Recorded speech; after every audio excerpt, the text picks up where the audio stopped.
Good evening. I'm Forrest Sawyer, and this is Nightline. Yes. Was Lee Harvey Oswald really out to get John Kennedy, or was John Connally the target? Tonight, we'll talk with the author of a new book that argues that Governor Connally was Oswald's intended victim, and we'll be joined by Governor Connally himself.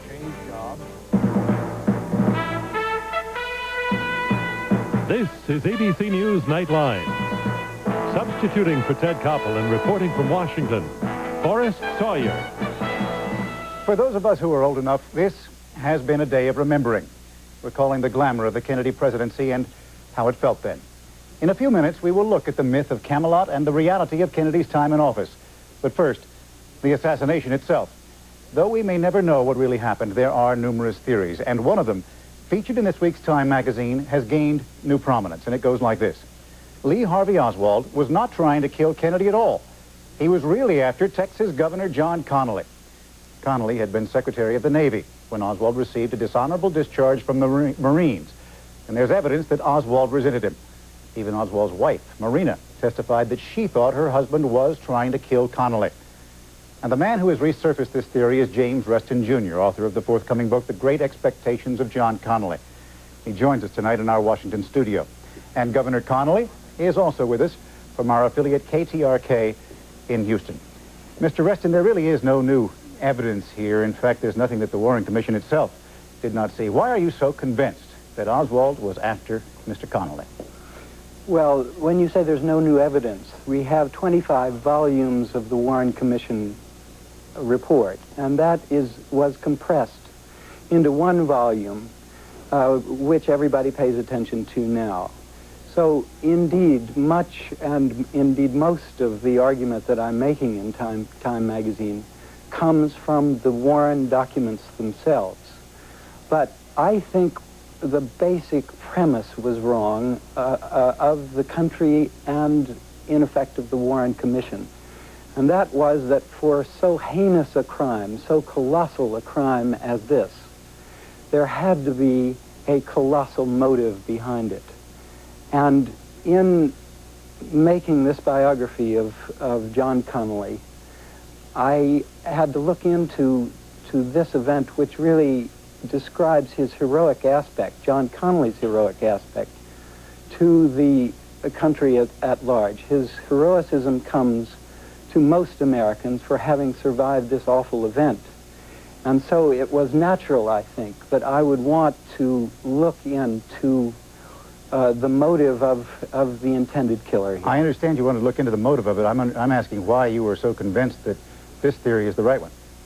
Well, you know, I think when you're talking about a really an undistinguished human being, as Lee Harvey Oswald was, he really was one of the wretched of the earth. It does not make sense to posit upon him, as did the Warren Commission, these grandiose motivations of his affection for Russia or for Cuba or the like. This is a man who had a 9th grade education, and he was buffeted about all his life in Russia as well as in this country. What makes sense turning such a character as this into a murderer is not grand, abstract, intellectual theories of ideology, but a human, direct grudge. And it is the grudge that he held for those who changed his discharge from honorable to dishonorable. But look, there are an awful lot of arguments that are against it. For instance, he could have gotten a better shot if he had fired at Connally earlier. He was blocked when he fired at Connally at that location. Furthermore, if he wanted to shoot Governor Connally, he certainly could have done it when the president wasn't there and he didn't have all that security around him.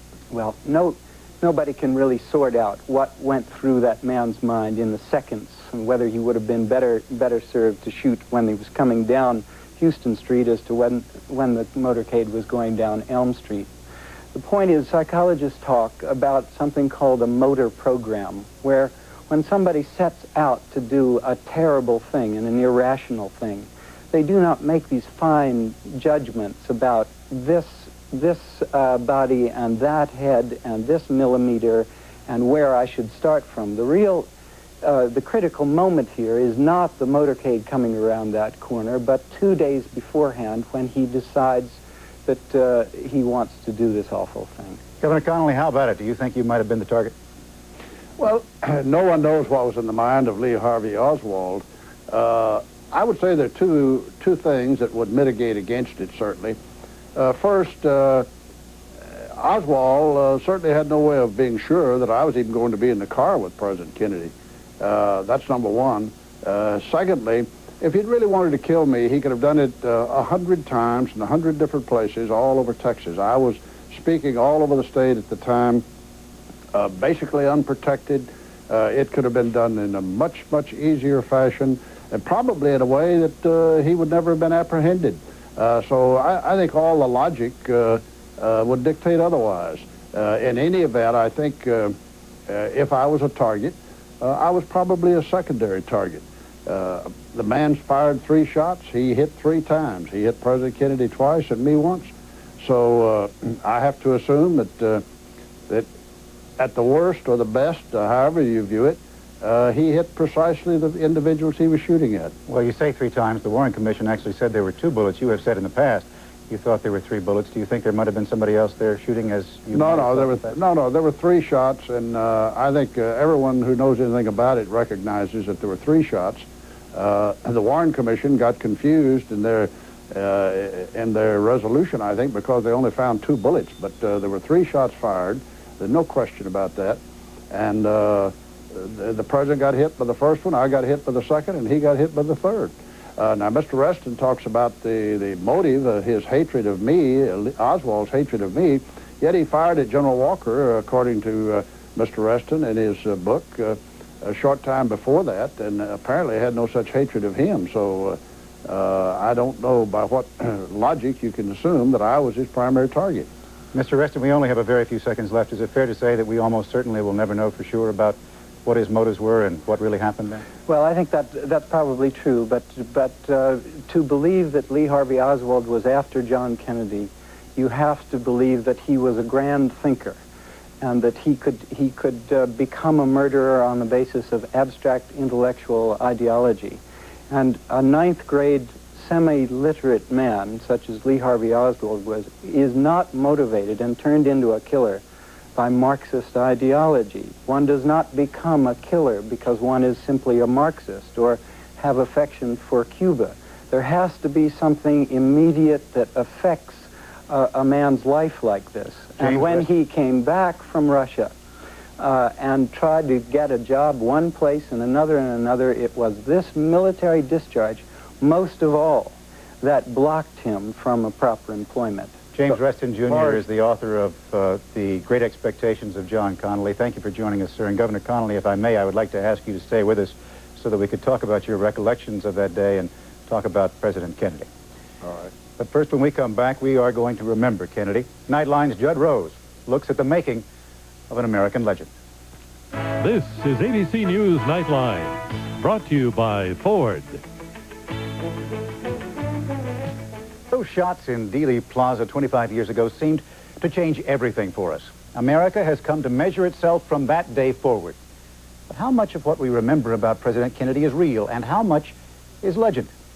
Here's Nightline correspondent Judd Rose with a look at our fallen president and the dreams we've wrapped around him.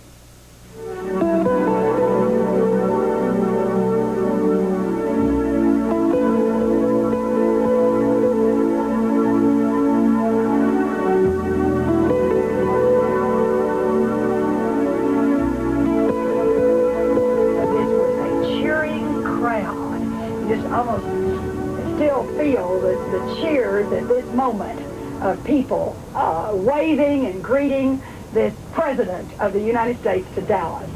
And in the next block, his life... The first shot was fired as soon as they rounded the corner, and it missed. The second shot was fired right about here, and that's the single bullet. I believe more now than I did 25 years ago that was a conspiracy of some kind. Oh, definitely. 25 years ago, we believed anything they told us, but today... One man acting alone did not... They went down the street and see where this car's going? About there, somewhere in the middle of the streets where they shot the president. For the children, he's only a lesson in a history book. They're too young to remember. The rest of us can't forget.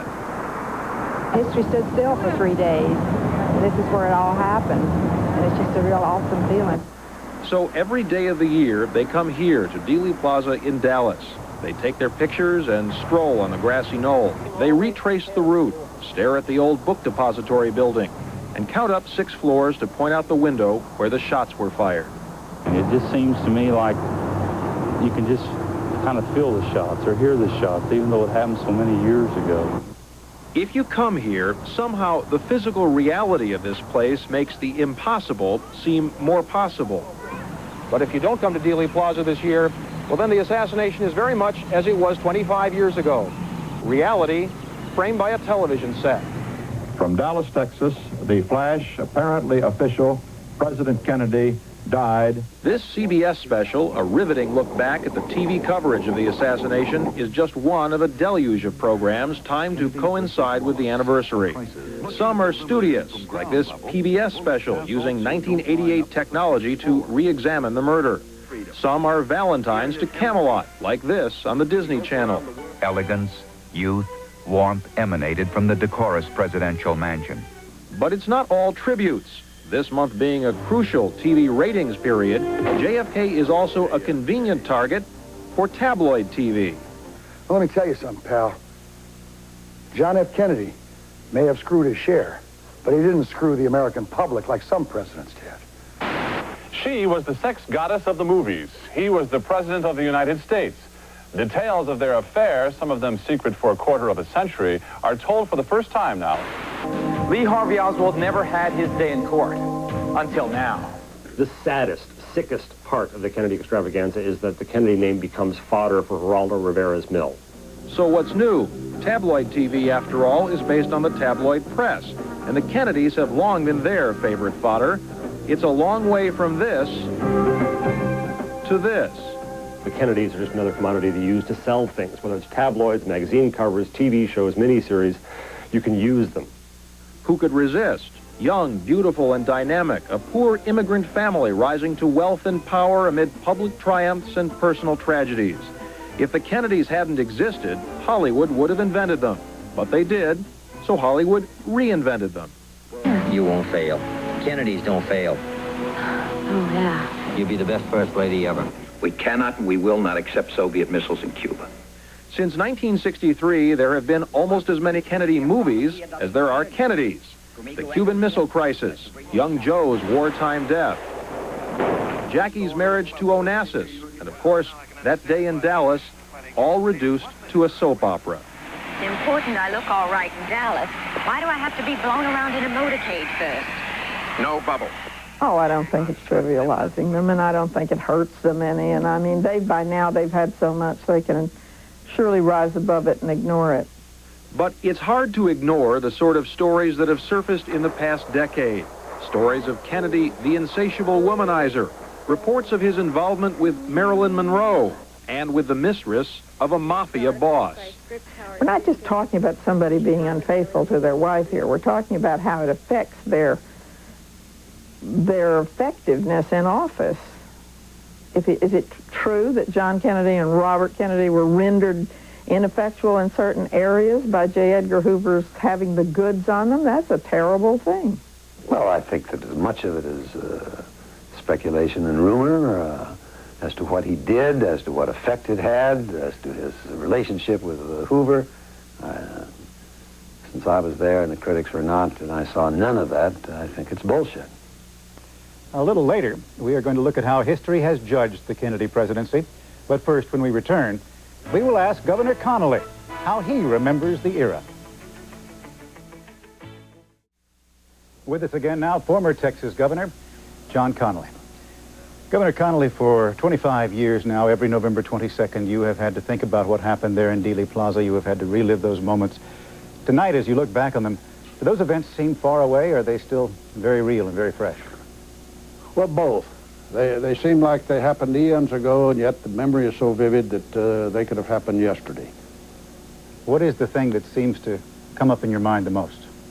Well, I think looking at the coverage today, I think we're seeing the myths of the Kennedys, and I don't think the time has come when history will really look at the the Kennedy administration with a realistic eye.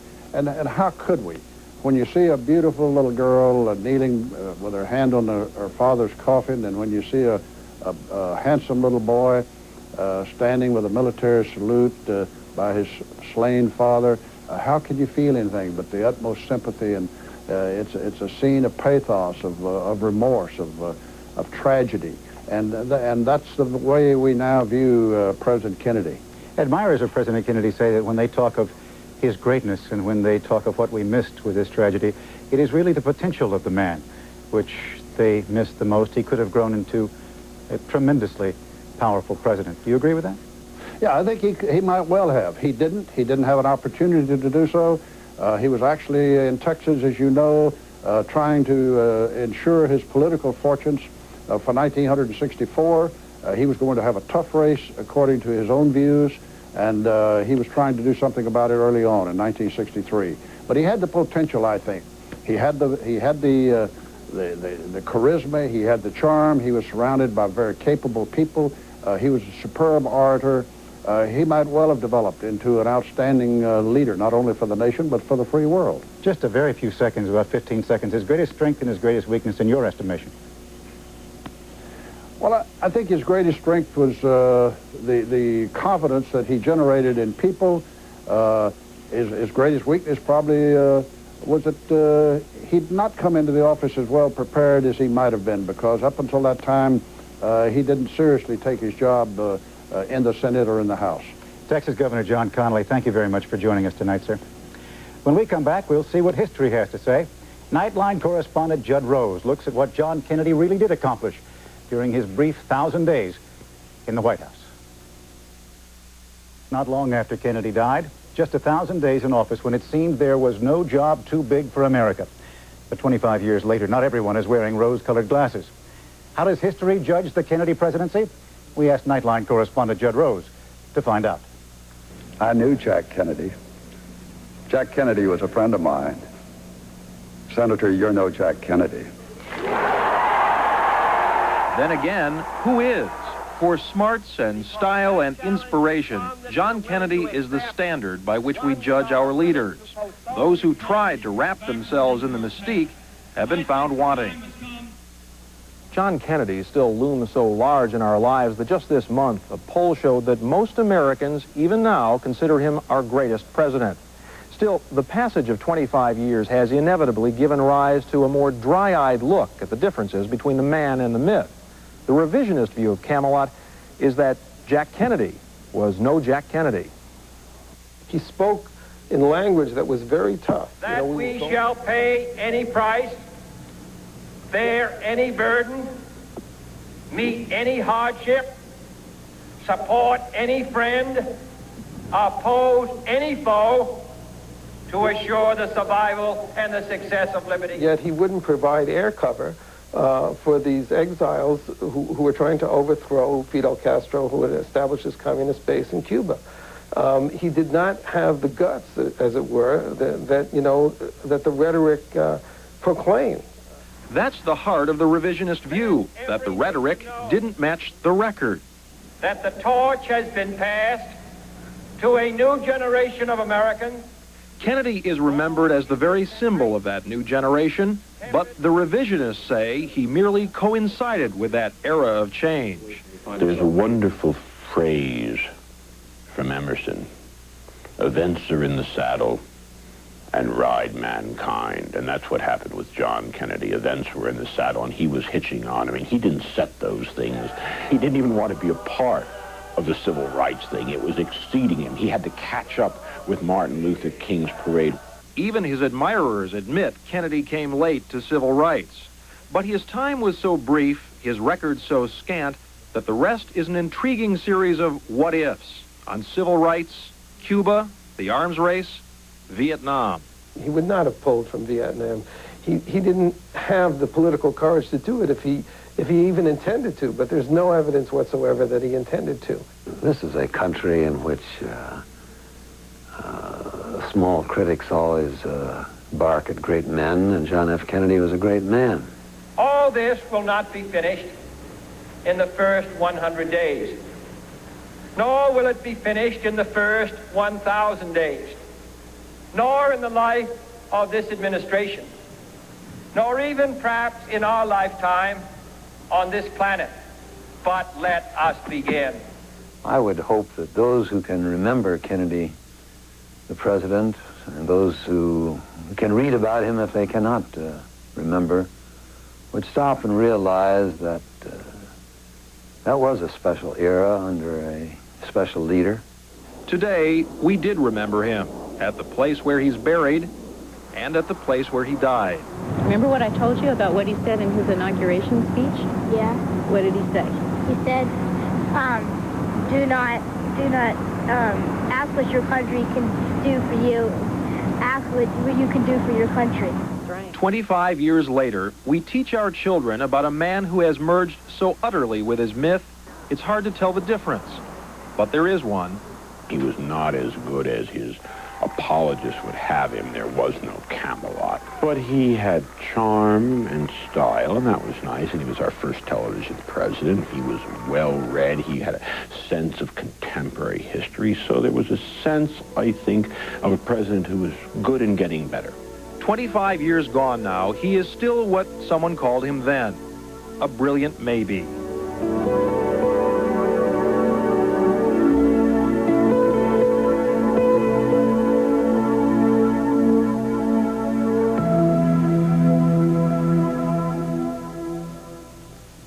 And that's our report for tonight. I'm Forrest Sawyer in Washington. For all of us here at ABC News, good night. This has been ABC News Nightline. If you wish a printed transcript of this or any Nightline broadcast, please send $3 to 267 Broadway, New York, New York, 10007.